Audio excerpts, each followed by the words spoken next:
Agora nós vamos estudar o livro de Provérbios. Vamos para Provérbios capítulo 5.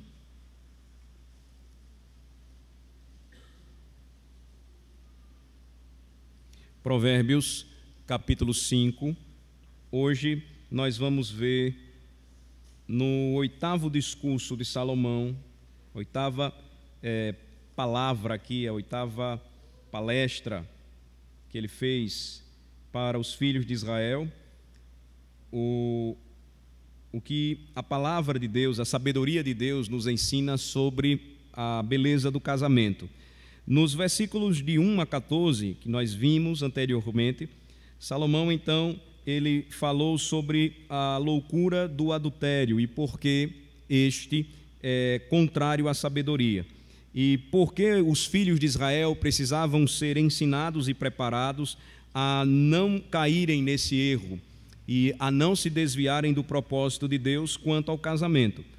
E depois ele vai mostrar, então, a partir do versículo 15, a sabedoria do casamento e como ela contrasta com a insensatez da infidelidade conjugal, ou seja, do seguir os caminhos da mulher insensata, daquela que estava nas praças se oferecendo para todos os homens que passassem.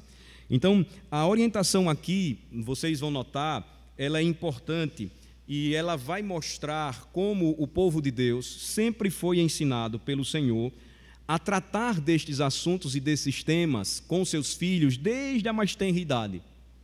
Porque esta é a razão pela qual Deus criou o homem e a mulher, ambos à sua imagem e semelhança, para o propósito futuro e santo de viverem debaixo da sabedoria do casamento. O casamento é uma instituição divina, foi criada pelo Senhor, e por isso ele vai fazer esta apresentação. E lembrem-se, aqui nós temos sempre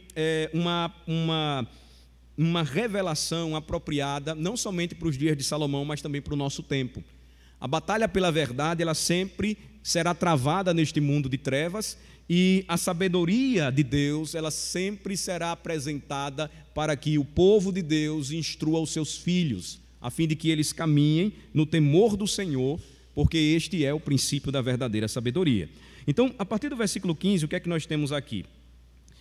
Contrastando com a loucura do adultério, a insensatez da mulher que busca publicamente envolver-se com todos aqueles homens que ela pode tragar, notem o que Salomão então diz ao seu filho, a partir do versículo 15: bebe a água da tua própria cisterna e das correntes do teu poço. Derramar-se-iam por fora as tuas fontes e pelas praças os ribeiros de águas. Sejam para ti somente e não para os estranhos contigo. Seja bendito o teu manancial e alegra-te com a mulher da tua mocidade, corça de amores e gazela graciosa. Sacia em ti os seus seios em todo o tempo, e embriaga-te sempre com as suas carícias. Por que, filho meu, andarias cego pela estranha e abraçarias o peito de outra? Porque os caminhos do homem estão perante os olhos do Senhor, e ele considera todas as suas veredas. Quanto ao perverso, as suas iniquidades o prenderão, e com as cordas do seu pecado será detido. Ele morrerá pela falta de disciplina, e pela sua muita loucura perdido cambaleia. Então aqui o que é que nós temos? De uma forma muito prática e ao mesmo tempo poética, Salomão falando ao filho, e aqui ele está se dirigindo aos filhos da aliança, aos filhos de Israel, que estes deveriam buscar prazer e satisfação sexual no casamento, na vida do casamento. Existe muita discussão se Salomão aqui estava falando a respeito do propósito do casamento como aquele que deve promover a semente santa, né? ou espalhar a semente santa na terra, a procriação de filhos. Mas, na realidade, notem que a linguagem aqui, porque contrasta com a loucura da mulher insensata, ou a insensatez da mulher que não teme ao Senhor, que não deveria ser o caminho a ser seguido pelos filhos da aliança, O casamento é apresentado por Salomão como a fonte onde o garoto precisava ser ensinado a amadurecer e, quando crescer, casar-se e ter somente prazer na vida comum do lar. Aqui é uma defesa clara a respeito do casamento monogâmico, que foi inicialmente estabelecido por Deus na criação, no Éden. Notem que após a queda, os homens começaram a distorcer ou perverter a sua sexualidade, e uma destas características perversas foi não se satisfazer somente com a sua esposa. Então, era comum naquele tempo, e ainda hoje nas regiões orientais, em alguns países, ou na grande maioria dos países muçulmanos, admite-se o casamento poligâmico, ou a poligamia, ou seja, o marido possuir mais de uma mulher. Essa ideia, então, de possuir mais de uma mulher, ou de estar sempre insatisfeito com uma única mulher, é apresentado aqui por Salomão como algo que vai fazer, ou vai levar o filho da aliança a buscar satisfação sexual em uma fonte errada. A linguagem aqui, então, ela é bem interessante. Veja, no versículo 15, ele vai descrever a fonte onde o jovem deveria buscar prazer e satisfação sexual como uma cisterna. A mulher aqui, a sua esposa, seria descrita como uma cisterna.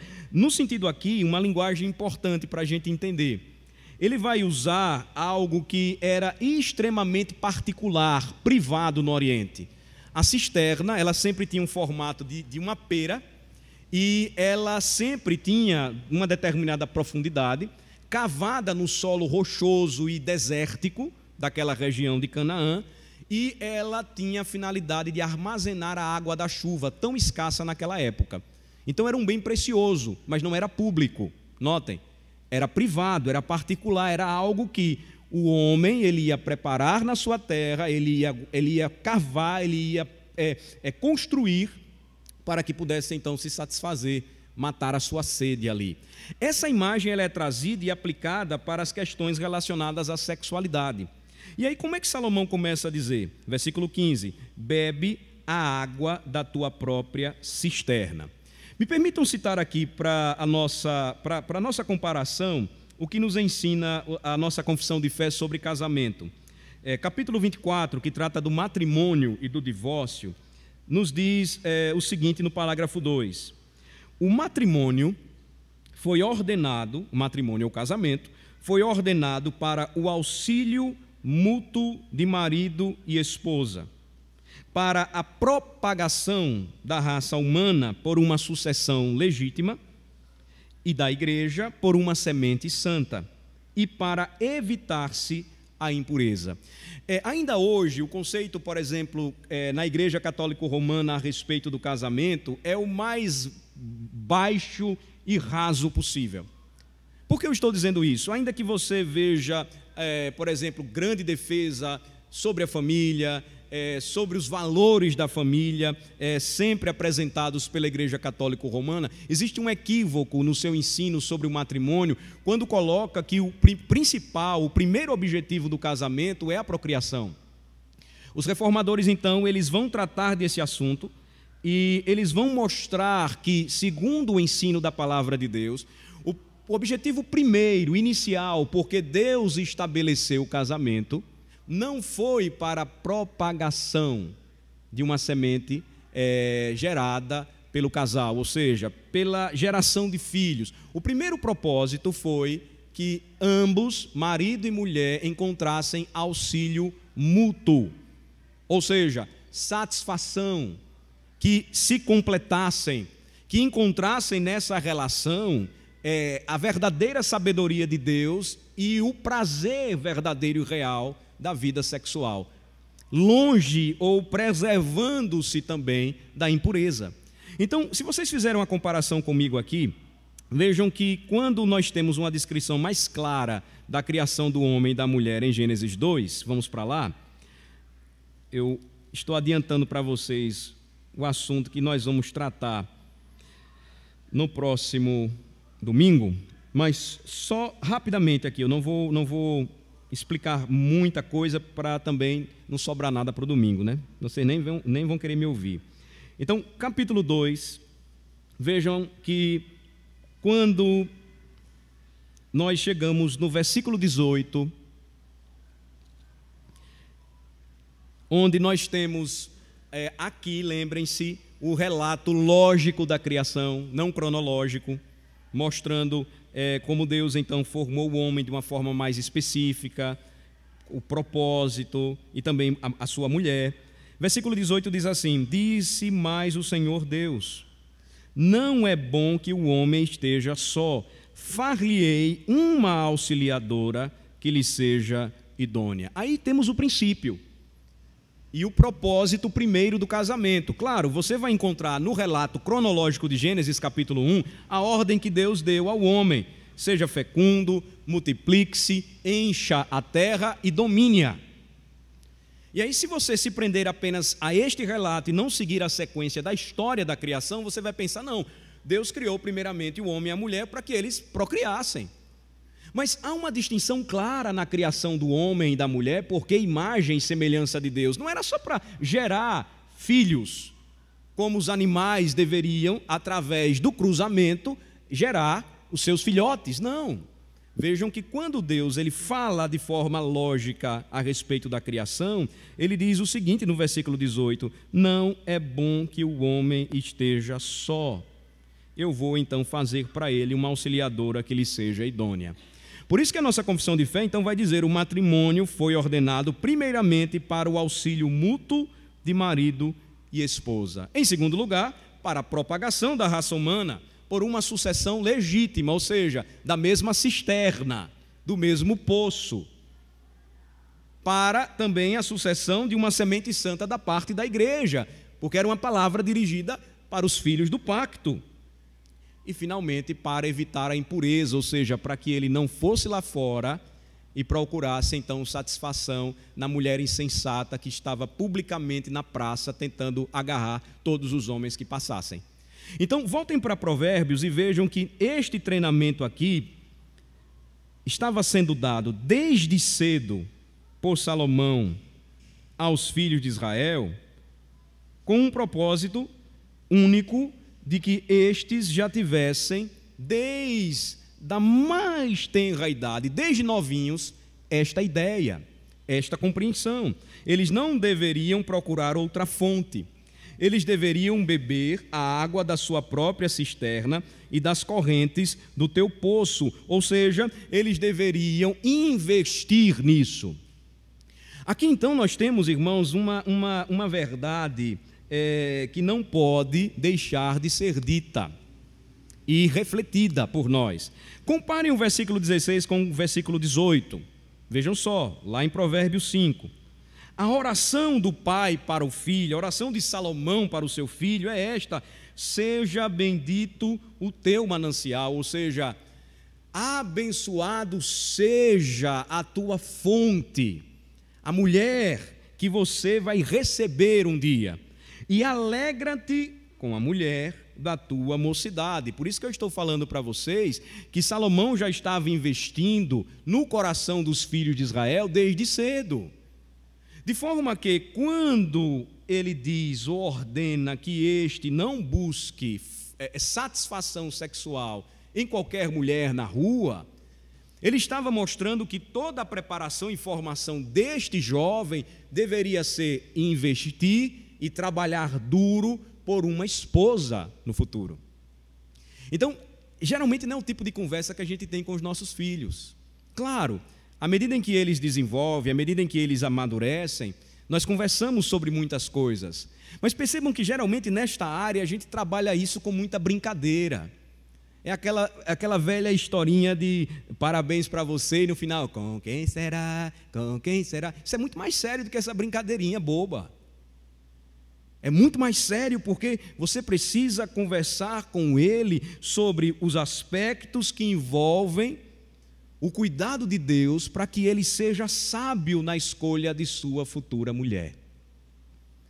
Esse é o problema, ou esta é a razão porque não são poucos os filhos de crentes ainda hoje casando-se com mulheres ímpias que não temem ao Senhor, e vice-versa. moças que escolhem rapazes, e o perfil delas sempre é o perfil totalmente contrário ao que a Bíblia ensina e diz. É o Neymar. É o perfil das meninas hoje. É o Justin Bieber. É o perfil, que coisa linda. Não é o perfil que se encaixa em Provérbios de um rapaz que deve ser treinado, preparado para aprender a temer ao Senhor. Não é fazer gol não e fazer graça. É aquele que investe duro e trabalha duro, e ele é assim preparado por seu pai para entender e assumir as consequências de uma futura relação conjugal monogâmica. Ou seja, não é a realidade que nós estamos presenciando hoje em nossa nação, em nosso país. É até interessante isso, porque você vai ao médico e aí geralmente perguntam se é a sua primeira mulher, ou se você tem filhos, o filho é seu. Aí você vai procurar um financiamento, aí pergunta, vocês são casados? Porque hoje a gente fica até melindroso, os gerentes de banco falam, porque a gente não sabe se a pessoa é casada mesmo, se vive junta, se está juntado, se não está. Nada disso é aquilo que Salomão está instruindo aqui. E ele vai mostrar que esse prazer sexual deveria ser experimentado somente de uma fonte, o que ele chama aqui, ou ele usa essa linguagem, ele até esgota a linguagem, né? Quando ele fala sobre água, sobre corrente, sobre cisterna, sobre fonte, sobre manancial, para apontar somente, ou indicar somente um caminho. Então, por que ele diz, ou ele deu essa ordem aqui no versículo de número 15, versículo 16, derramar-se-iam por fora as tuas fontes, e pelas praças os ribeiros de águas. Ele aqui está mostrando então que se o jovem, o menino, não for treinado ou ensinado a investir e a procurar através do seu estudo, da sua preparação, do seu trabalho, quando ele tiver condições como um rapaz sério, honesto, principalmente crente, de assumir um relacionamento, se casar, ele está mostrando que se ele não tiver esse conceito de que ele só pode viver e pertencer àquela que é chamada aqui na Escritura a sua própria fonte, o seu próprio poço, a sua esposa, ele vai então colocar aquela que deveria ser particularmente a sua cisterna, o seu poço, o seu manancial, para que também se derrame por fora ou se despeje por aí. Vejam só a linguagem que ele usa no versículo 16. Derramar-se-iam por fora as tuas fontes. A linguagem aqui ainda está se referindo à mulher, à futura esposa. Em outras palavras, Salomão está dizendo, meu filho, se você não atender à minha sabedoria, e você seguir o caminho da mulher insensata, e se você não preservar a unidade e a relação conjugal no casamento entre você e sua esposa somente, você vai expor a sua esposa a perigos. Vejam só como essa linguagem ela é utilizada no Antigo Testamento. Marquem Provérbios e vamos para o livro de Jó. Quando Jó, ele apresenta sua defesa, porque seus amigos acreditavam que ele poderia ter feito alguma coisa para estar sofrendo toda aquela calamidade. Jó, capítulo 31. Observem o que diz o versículo de número 9. Jó 31, a partir do versículo de número 9.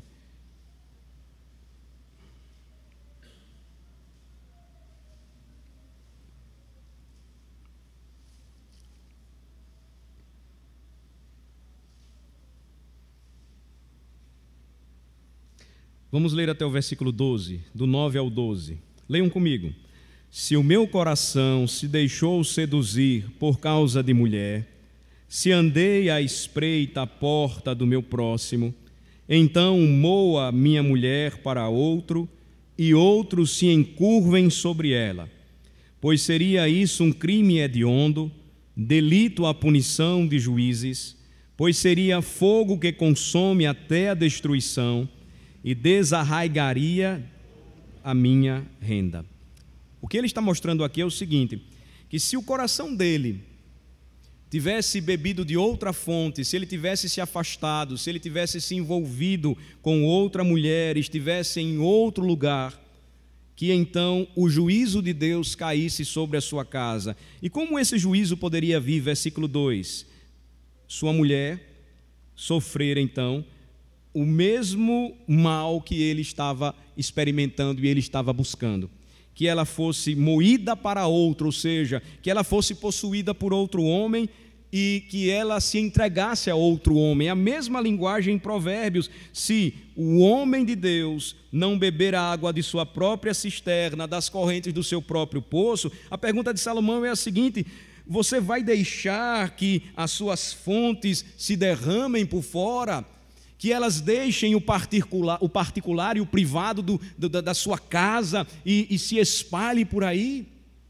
Não são poucas, irmãos, as histórias e aqueles que lidam no dia a dia do trabalho com pessoas ímpias, de histórias de traição entre marido e mulher, em que a mulher faz o mesmo porque ela sabe que o marido fez também, ou que o marido começa a fazer porque ele sabe que a mulher fez. O que Salomão está dizendo é o seguinte: se o homem de Deus, se o jovem não for ensinado a buscar satisfação em sua própria casa, bebendo da sua própria fonte, a consequência é que ele vai vivenciar aquilo que o mundo hoje experimenta. E aqui, mais uma vez, irmãos, uma palavra importante para todos nós. Cuidado com o que vocês assistem na televisão. Por um momento, nós até acreditamos que somos extremamente maduros para assistirmos qualquer tipo de coisa, mas isso é perigoso. Se vocês tomam, por exemplo, as relações que existem e as tramas que envolvem as telenovelas brasileiras, vocês vão entender o que eu quero dizer. Geralmente são relações onde os homens procuram beber de outra fonte que não a sua casa, e que as mulheres então também fazem o mesmo, e toda essa trama é o que gera a atenção e desperta o interesse do telespectador brasileiro. Salomão então está mostrando um caminho totalmente diferente.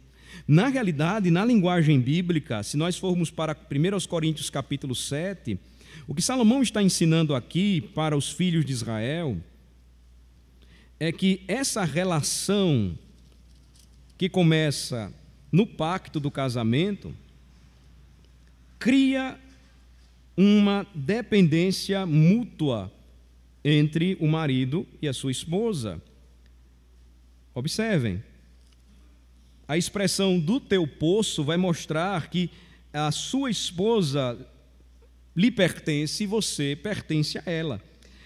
A partir do versículo de número 1 Coríntios capítulo 7. Quanto ao que me escrevestes, é bom que o homem não toque em mulher, mas por causa da impureza, cada um tem a sua própria esposa e cada uma o seu próprio marido. Sem entender o contexto, muitos acreditam que Paulo estava ensinando que ser solteiro era melhor do que viver casado. E por isso a Igreja Católica Romana também, ela utiliza passagens como esta, interpretando de forma errada para aplicar o chamado voto de celibato para os seus sacerdotes. Eles não podem casar. Quando na realidade Paulo está respondendo perguntas ou dúvidas acerca do que os cristãos em Corinto deveriam fazer num contexto de perseguição. Será que era bom casar num contexto assim? Paulo então vai dizer: quanto ao que me escrevestes, é bom que o homem não toque em mulher. Nesse contexto é bom que, se caso for, que ele não case. Porque nós sabemos que quando envolve a vida familiar, tudo fica mais complexo. Mas, versículo 2, por causa da impureza, que é uma das razões porque nós devemos casar, a confissão de fé vai mostrar que é a última, né? Cada um tem a sua própria esposa e cada uma tem o seu próprio marido. Agora vejam só versículos 3 e 4, vamos ler juntos. O marido conceda à esposa o que lhe é devido, e também, semelhantemente, a esposa ao seu marido. a mulher não tem poder sobre o seu próprio corpo, e sim o marido. E também, semelhantemente, o marido não tem poder sobre o seu próprio corpo, e sim a mulher. E aí ele vai dizer, versículo 5, não vos priveis um ao outro, salvo, talvez, por mútuo consentimento. O que é que ele quer dizer com isso? Que a busca pela plena satisfação sexual deveria ser experimentada no casamento e que, neste caso, nem o homem nem a mulher poderiam privar o seu cônjuge desta bênção e também deste meio pelo qual o Senhor estabeleceu preservar, guardar, cuidar o nosso coração e o nosso corpo da impureza. Então, se isso não acontece, o que ocorrerá? É o que diz o sábio Salomão, versículo 16 de Provérbios 5. Suas fontes, então, vão se derramar. As suas águas, elas vão se espalhar pelas praças. O contexto que eu estava explicando para vocês do que a cisterna era para o homem do Oriente. Era uma propriedade privada, particular. Como Paulo diz em 1 Coríntios 7, o marido pertence à esposa e a esposa ao marido. Ele deve dar a ela o que o que lhe é devido e ela deve também fazer o mesmo. No contexto do casamento, então, a relação sexual ela tem essa função e preserva, sim, o coração do homem de buscar satisfação fora da sua fonte. E também de colocar a sua esposa em risco. Versículo 16, ela então sairia da realidade particular e, olhem só, ela iria derramar-se pelas praças. Quem é que está nas praças, ou quem se encontra nas praças agindo desse modo? Se vocês observarem os versículos anteriores, no capítulo 5, e depois, por exemplo, capítulo 7, o final do capítulo 6, nós vamos ver que é justamente a mulher louca ou insensata, que está nos locais públicos, era onde as prostitutas ficavam, ainda hoje elas ficam nas praças, oferecendo-se para qualquer homem que passar. Então Salomão vai dizer, não, você precisa cuidar disso, meu filho. E ele vai mostrar isso, voltem para Provérbios 5 comigo, quando ele confirma no versículo 17 o seguinte, ele diz, sejam para ti somente, e não para os estranhos contigo.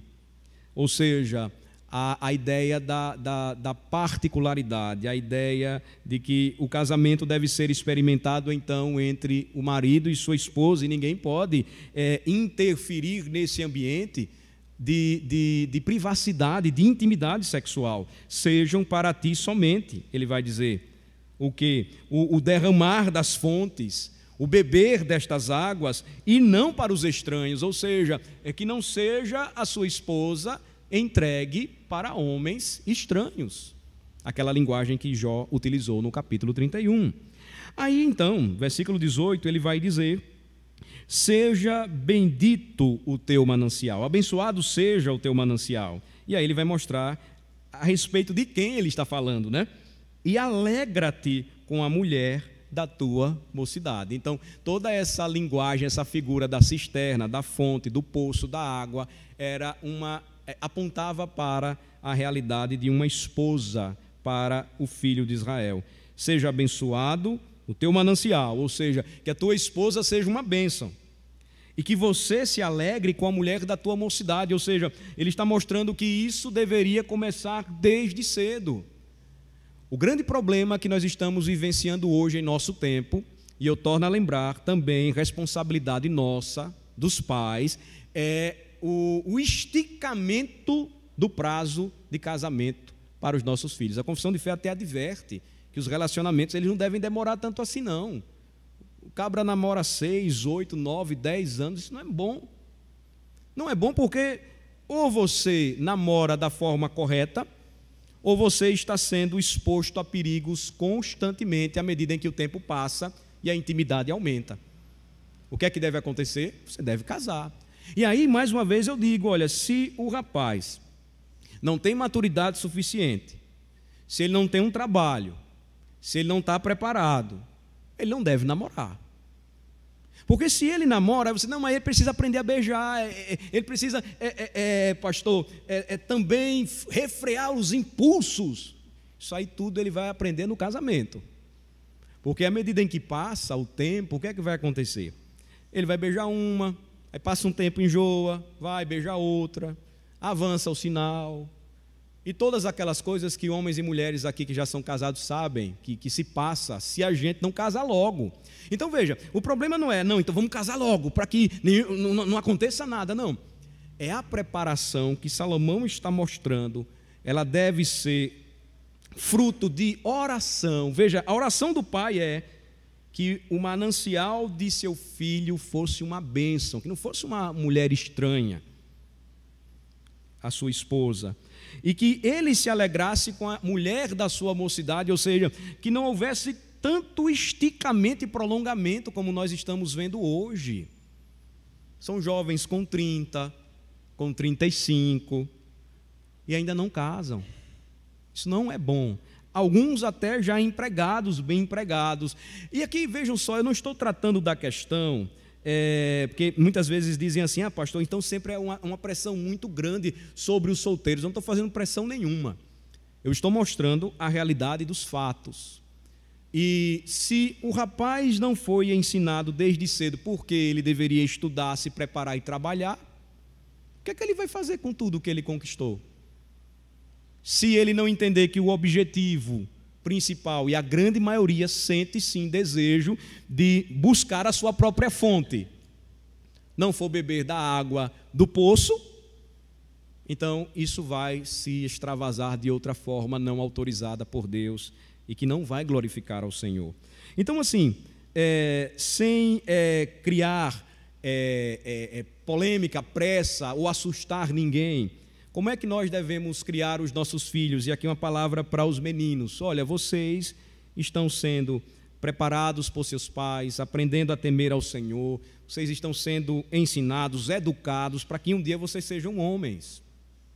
E ser homem envolve assumir esta gloriosa responsabilidade, porque Deus fez você para isso, de que um dia você procure aquela que será chamada sua auxiliadora idônea. Então, para a gente finalizar, eu não vou concluir todo o ensino hoje, fiquemos apenas com o versículo 19. Vamos ler juntos o versículo 18 e 19, porque essa linguagem ela é interessante e ela soa estranha para a gente quando nós lemos pela primeira vez, versículo 18 e 19. Vamos ler juntos então. Seja bendito o teu manancial, e alegra-te com a mulher da tua mocidade. Corça de amores e gazela graciosa, saciem-te os seus seios em todo o tempo, e embriaga-te sempre com as suas carícias. Então a ideia do poço, do manancial, da água, a gente vai tentando explicar, fica mais claro, à medida que a gente vai fazendo um esforço para entender essa linguagem, essa poesia hebraica. Agora, corça e gazela fica uma coisa esquisita para a gente, né? Você vai chegar e dizer, meu amor, você é uma corça para mim, ou você é uma gazela graciosa. Por que Salomão, então, ele usa essa linguagem não somente aqui, mas nós vamos encontrá-la também no livro de Cantares, ou no livro de Isaías também, algumas referências sobre essa comparação? É porque, veja que eles costumavam tomar essas figuras reconhecidas de animais de muita beleza para fazer então essas comparações. Por exemplo, a corça de amores chamada aqui era um tipo de veado, ou um tipo para nós aqui eles chamam lá de ônix, de um animal extremamente bonito no seu pelo, nos seus olhos, nos seus chifres. E que não era uma ofensa um jovem elogiar uma moça de Israel, chamando-a assim. A gazela graciosa também, outra comparação, as chamadas cabras da montanha, que ainda hoje existem. Eu não sei se você já viu algum documentário, elas são bem diferentes das cabras que nós temos aqui, quanto ao pelo, a beleza, o formato. Então, para a gente é bem esquisito. Por exemplo, Salomão comparou a sua amada com as éguas de Faraó, né? Você comparar a mulher com a égua, Aqui soa ofensa, mas lá não, por conta do conjunto da beleza, de como eles viam os animais. Então, é uma linguagem poética para mostrar onde o jovem deveria desfrutar do seu prazer e da sua alegria sexual da forma correta. Ele vai mostrar então que nos seios dela ele deveria se saciar, ou seja, encontrar satisfação sexual. A mesma ideia do bebê quando encontra é saciado no seio da sua mãe. Então o jovem maduro agora vai encontrar isso com uma única mulher, com a sua esposa. E a linguagem aqui interessante no final, de embriaga-te sempre com as suas carícias, vai mostrar aquela figura de como o vinho saboroso, ele traz prazer para o homem. E o embriaga-te aqui não é no sentido negativo, de você ser tomado de um torpor, de ficar bêbado e descontrolado, mas de você se sentir tão plenamente satisfeito com a sua esposa, de que naquele momento particular, naquele momento privado, de intimidade, você não tem desejo de buscar saciamento ou de se satisfazer fora da sua cama. Então, olhem como essa linguagem aqui, e aqui eu estou mostrando para vocês, ela não é só para ser usada em encontro de casais, não. Provérbios foi escrito para meninos, para instrução de garotos que um dia seriam homens. Uma palavra final, porque depois a gente vai continuar e tratar um pouco mais, alguns detalhes aqui com os irmãos. Não tenham medo de conversar sobre sexualidade com seus filhos da forma certa, tirando as dúvidas que venham, que surjam, explicando tudo. E veja, a Bíblia não esconde isso da gente, ela usa até uma linguagem bonita para mostrar que à medida em que o seu filho vai mudando, a sua menina vai virando moça, você precisa cada vez mais orar e pedir que o Senhor conceda a ela um varão que a veja como uma fonte onde ele vai saciar o seu desejo e vai ter alegria com ela por toda a vida.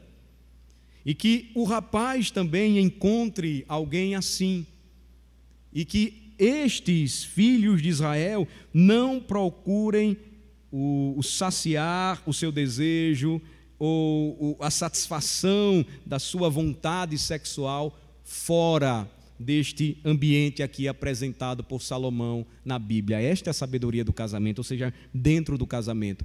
O que nós estamos vendo hoje, infelizmente, é cada vez mais a propagação da promiscuidade, cada vez mais.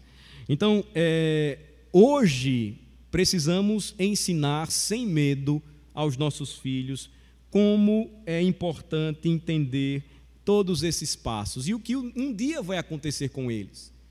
O que eles observam na vida comum do lar de seus pais, aquilo que eles vivenciam. E aí uma segunda e última aplicação para nós hoje, de como os filhos também, à medida em que são instruídos, eles precisam observar isto no dia a dia e na vida de seus pais. Ou seja, se estes estão buscando e estão vivenciando esta realidade. Claro, eles não vão saber o que acontece na intimidade do casal, mas eles vão perceber como o pai se dedica à sua mãe, ou o marido à sua esposa, de uma forma que ele não tem por objetivo deixá-la, abandoná-la, esquecê-la, enquanto ele está lá fora, e a sua mãe sempre está sozinha. Do mesmo modo, ele não vai ver o filho ou a filha, a mãe esquecendo-se do marido, sem nenhuma atenção, sem nenhum respeito, sem nenhum amor, sem nenhum cuidado, porque ela está procurando viver a sua vida lá fora, não. Como diz a Escritura no Novo Testamento, ambos buscando a vida comum do lar. E essa vida traz plena satisfação e também é um exemplo e um testemunho glorioso para os filhos. Então, notem como isso é importante, irmãos, e como essa instrução, ela vai nos mostrar finalmente o significado na prática do que o Senhor nos ensina na palavra quando diz que o homem ama ou deve amar a sua esposa como Cristo amou a igreja.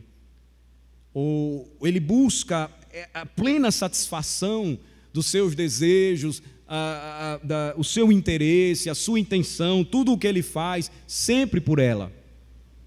E a esposa sempre refletindo aquilo que a igreja é para o seu Senhor e Salvador Jesus Cristo. Não são vários outros templos pagãos onde ele vai buscar satisfação, mas ele busca satisfação em sua igreja, o seu povo, e o seu povo, como uma noiva, não tem outra alegria e prazer senão em seu noivo, o Senhor Jesus Cristo. Então, às vezes, aquilo que a gente espiritualiza demais deve ser vivenciado assim, na prática, porque é assim que Cristo lida conosco diariamente, quando Ele revela o seu amor, o seu cuidado, a sua proteção, a sua graça para conosco. Na próxima quarta-feira a gente vai concluir e nós vamos então encerrar o estudo sobre a sabedoria do casamento. Vamos orar. Senhor, nós louvamos o Teu nome, por Tua palavra nos ensinar a respeito de muitas coisas e tratar de todas as áreas da nossa vida, de como a instrução dada pelo Senhor, ela deve ser aplicada desde cedo na vida e no coração dos nossos filhos, mostrando por que eles foram criados, em que ambiente eles estão crescendo e vivendo, e qual o objetivo para a vida deles quando um dia eles alcançarem a estatura de seus pais, os meninos como homens, as meninas como mulheres.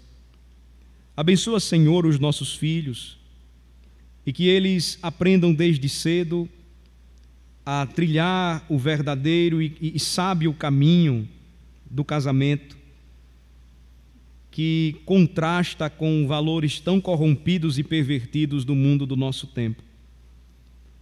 Bebendo a água de sua própria cisterna, buscando plena satisfação em sua própria fonte, a fonte que o Senhor lhe deu, o seu manancial, alegrando-se desde cedo com a sua esposa, a mulher da sua mocidade. Ó Senhor, ajuda-nos a, como igreja, aplicarmos este ensino no dia a dia, porque nós necessitamos muito de Ti, nós precisamos muito do Senhor, maridos e esposas. Nós precisamos, ó Senhor, orar mais pelos nossos filhos para que esta bênção seja real para eles. É algo futuro pelo qual nós devemos pedir ao Senhor. Seja um grande presente para a vida e para o coração dos nossos meninos e meninas da igreja. Abençoa, Senhor Deus, o Teu povo, livrando do mal e reforçando estes valores que tanto conhecemos e que estão sendo atacados diariamente pelo mundo, ensinando os nossos filhos o caminho que devem andar. É no nome de Jesus que nós oramos, Ele que é o nosso amado noivo, nós que somos a sua igreja, a sua noiva devota, Ele que deu a sua vida por nós e nos ama com grande amor, é no nome dele que oramos. Amém.